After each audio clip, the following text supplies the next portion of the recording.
Check out all of these cows.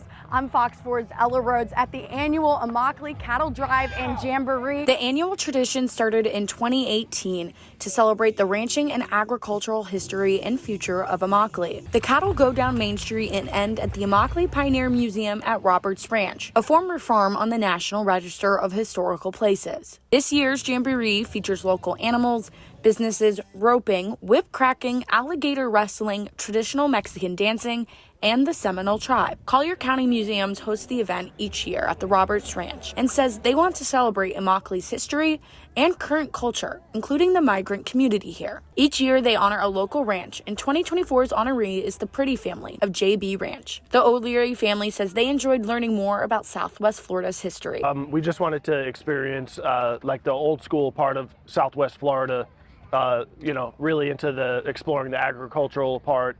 And this just seemed like a great event to check out. The Immokalee Pioneer Museum at Roberts Ranch is open year-round. In Immokalee, Ella Rhodes, Fox 4.